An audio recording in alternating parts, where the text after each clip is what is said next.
Hi అండి అందరికీ. నేను మీ Divya. Welcome back to Telugu kitchen.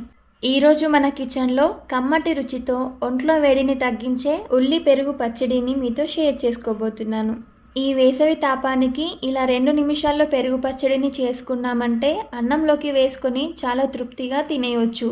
మరి ఈ టేస్టీ పెరుగు పచ్చడిని ఎలా చేయాలో చూద్దాం పదండి. ముందుగా ఒక బౌల్లోకి 1 కప్పు పెరుగుని తీసుకుందాము. వెయిట్ వైజ్గా వచ్చేసి ఈ పెరుగు 250 ml వరకు ఉంటుంది. ఇప్పుడు ఈ పెరుగులోకి పెరుగు చిక్కదనాన్ని బ్యాలెన్స్ చేయడానికి నీళ్ళకి బదులుగా కాచి చల్లార్చిన పాలని ఒక 2 టేబుల్ స్పూన్ల వరకు తీసుకుంటున్నాను. మొత్తం పాలని ఒకేసారి వేయకుండా ముందుగా కొంచెం పాలని వేసుకొని పెరుగుని బాగా కలపండి. ఇలా విస్కర్తో కలిపినా సరే, లేదంటే మజ్జిగ కవ్వంతో కలిపినా సరే, పెరుగు ఇలా సాఫ్ట్గా క్రీమీగా అయ్యేంత వరకు కలుపుకున్నాక ఈ పెరుగుని కొద్దిసేపు పక్కనుంచండి. ఇప్పుడు ఒక 2 ఉల్లిపాయలను తీసుకోండి. ఇక్కడ నేను తీసుకున్న ఉల్లిపాయలు కొంచెం మీడియం సైజ్గా ఉన్నాయి కాబట్టి 2 తీసుకున్నాను. ఒకవేళ మీరు పెద్దది తీసుకుంటే ఒకటే ఉల్లిపాయని కూడా తీసుకోవచ్చు.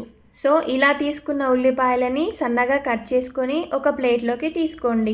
ఇప్పుడు ఈ ఉల్లిపాయలు ఒకదానికొకటి అతుక్కోకుండా ఉండడానికి ఇలా చేత్తో కాస్త మ్యాష్ చేస్తూ కలపండి, విడివిడిగా అవుతాయి. ఇలా ఉల్లిపాయలని విడివిడిగా చేసి పక్కనుంచండి. ఇప్పుడు స్టవ్ ఆన్ చేసుకొని బౌల్ లేదా కడాయిలోకి 1 టేబుల్ స్పూన్ ఆయిల్ని వేసి, ఆయిల్ వేడయ్యాక చిటికెడు మెంతులను వేసుకొని ఇందులోకే 1 టీ స్పూన్ జీలకర్ర, 1 టీ స్పూన్ ఆవాలు, అలాగే 1 స్పూన్ మినపప్పు, 1 స్పూన్ కందిపప్పుని కూడా వేసుకొని ఆయిల్లో బాగా ఫ్రై చేయండి. ఇవి బాగా వేగిన తర్వాత ఇందులోకి 2 పచ్చిమిర్చీలు, అలాగే 2 ఎండుమిర్చిలని కూడా కట్ చేసుకొని తీసుకోండి. ఇవి కూడా ఫ్రై అయ్యాక లైట్గా అల్లం వెల్లుల్లి పేస్ట్ని కూడా వేసి వేయించండి. ఇప్పుడు కొద్దిగా కరివేపాకు రెమ్మలను కూడా వేసి ఫ్రై చేసుకున్నాక ఇందులోకే మనం ముందుగానే కట్ చేసి పెట్టుకున్న ఆనియన్స్ని కూడా వేసుకొని ఫ్రై చేయండి.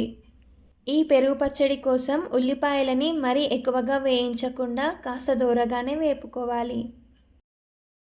సో ఇలాగా ఉల్లిపాయలు కాస్త దూరగా వేగిన తర్వాత కొద్దిగా పసుపుని కూడా వేసుకొని 1 నిమిషం పాటు కలపండి. ఇప్పుడు ఇందులోకి రుచికి సరిపడా 1/2 teaspoon salt, 1/2 teaspoon కారం వేసి మరొక నిమిషం పాటు ఫ్రై చేయండి. సో ఈ విధంగా ఫ్రై చేశాక ఇప్పుడు స్టవ్ ఆఫ్ చేసేయండి.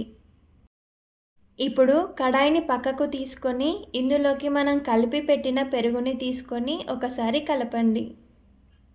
ఇలా మనం తీసుకున్న పెరుగుని పోపులోకి బాగా కలుపుకున్న తర్వాత చివరగా ఇందులోకి సన్నగా చిన్నగా కట్ చేసిన కొత్తిమీరను కూడా తీసుకొని మరొక్కసారి మొత్తం అంతా కూడా కలపండి. ఇలా బాగా కలిపాక మీరొకసారి పెరుగు కన్సిస్టెన్సీని చూసుకోండి.